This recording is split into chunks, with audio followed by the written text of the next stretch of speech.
મને બીજી બાજુ ડાયવર્ટ થવાની તક મળશે. લિયો ક્લબ ઓફ ભુજના પ્રેસિડેન્ટ રાધા શુક્લ, મારા બેન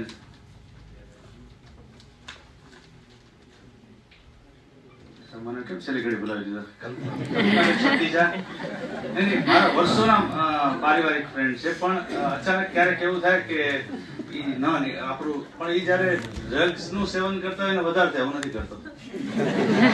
પણ મારે વાત કરવી છે કે મને એમ કહેવામાં આવ્યું કે આ તમારે આવવાનું છે. અત્યારે મને ખબર પડી કે મારે પ્રેસિડેન્ટ સ્પીચ આપવાની, મને ખબર નથી એમાં શું હોય, પરંતુ મને તમારી જોડે કઈ વાત કરવી છે, એવી રીતે કરવી છે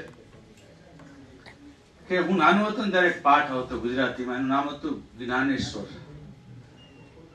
કદાચ આ તમને નહીં આવ્યો, આમાંથી ઘણાને આવ્યો હશે. એક માં પોતાના બાળકને એક ગુરુ પાસે લઈ જાય છે અને ગુરુને એમ કહે છે કે મારો દીકરો ગોળ બહુ ખાય છે, તમે એને સમજાવો, એને દાંત સડી જશે, બગડી જશે, શરીર પર એની ખરાબ અસર થશે. તો એ ગુરુજી એને એમ કહ્યું કે તમે 3 દિવસ રહીને મારી પાસે આવો. એટલે માં 3 દિવસ રહીને બાળકને લઈને એની પાસે જાય છે. એને એમ કહે છે કે સ્વામીજી તમે કીધું હતું, ગુરુજી અમે આવી ગયા છીએ. તો ગુરુજીએ બાળકને એમ કહ્યું કે તું ગોળ કાલથી ખાજે નહીં. તો છોકરાએ કહ્યું ભલે. બહાર નીકળે હતા પહેલા એને માએ એમ કીધું કે સ્વામીજી તમારે મને આટલું જ કહેવું તો 3 દિવસ પછી શા માટે બોલાવ્યા? તો કે મેં તમને 3 દિવસ પછી એટલા માટે બોલાવ્યા કે અત્યાર સુધી હું પણ ગોળ ખાતો હતો. મેં મારું ગોળ ખાવાનું બંધ કરું તો મને એને કહેવાનો અધિકાર છે.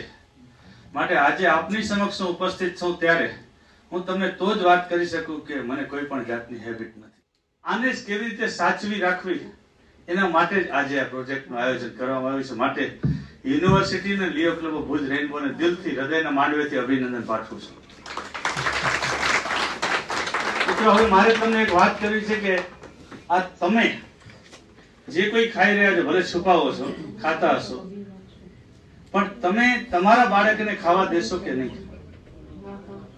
હવે એક બે દાખલા આપું તમને કે હમણાં વાઘેલા સાહેબે કહ્યું એ રીતે હું તમને આજે એક આહવાન આપું છું કે તમે મને દરરોજની 1 દિવાસળી, આવતીકાલે 2 દિવાસળી, એવી 31 દિવસ સુધી જો દિવાસળી મને આપી જશો તો હું તમને મારુતિ અલ્ટો કાર ભેટ આપીશ.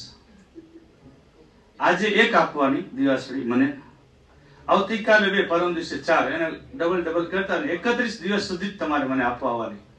હું બોલું છું શબ્દની, મારા વર્ડની વેલ્યુ સાથે વાત કરું છું. તમે 31 દિવસ સુધી મને આપી જશો તો હું તમને અલ્ટો કાર ભેટ આપીશ મારુતિને. હવે હું તમને શા માટે આ ઓફર આપું છું?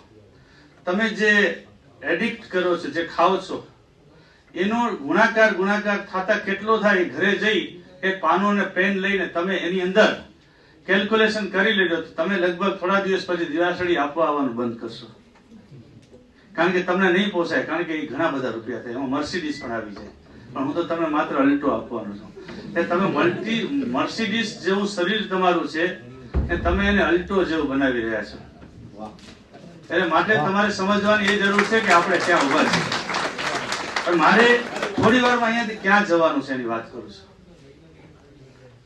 મારા પરમ સ્નેહી મિત્રો આ 31મી તારીખે આ ડ્રગ્સમાં એક્સપાયર થયા. એનું નામ હરેશ પરમાર, અમારા લિયો લાસ્ટ યરના પ્રેસિડેન્ટ મૈત્રી પરમારના પપ્પા. હું સેકન્ડ તમને તો પીવી છે, અમારી જિંદગીને તમે ખરાબ ન કરો. અમે બેન્ડ કરેલી સિગરેટ એના ઉપર ચોકડી મારીને વર્ષો સુધી આ રાખી, કારણ કે આનાથી થયું શું કે મને હેબિટ ના પડી. મારા ઘણા બધા, હું કન્સ્ટ્રક્શન વ્યવસાય સાથે સંકળાયેલ, એડી મહેતા કન્સ્ટ્રક્શન કંપની મારી કંપની છે. કન્સ્ટ્રક્શન બિઝનેસની અંદર સિગરેટ પીવી, તમાકુ ખાવું, દારૂ પીવું સામાન્ય વસ્તુ છે.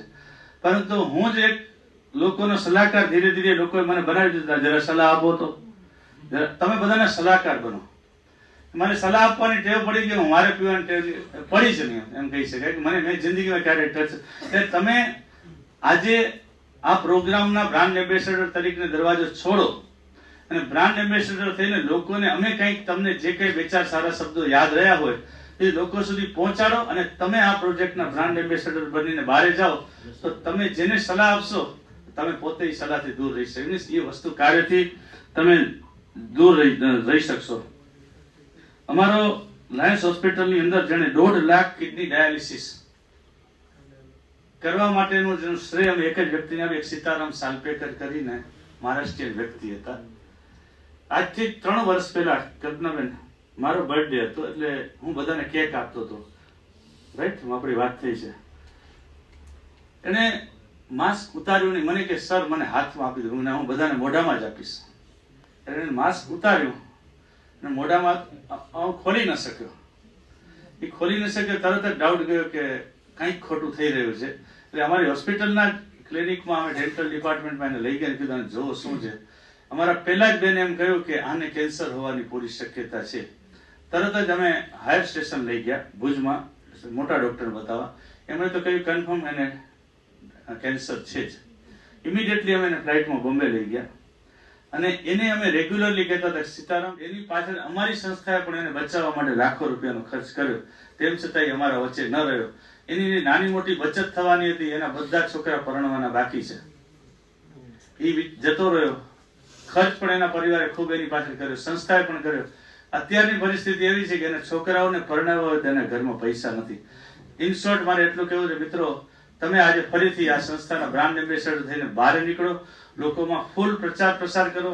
તમે સોશિયલ મીડિયાના માસ્ટર વ્યક્તિઓ છો તો આનો ભરપૂર ઉપયોગ કરો. ખાલી ચેટ કરવા માટે, કાંઈ બિનજરૂરી વોટ્સએપ કરવા માટે નહીં.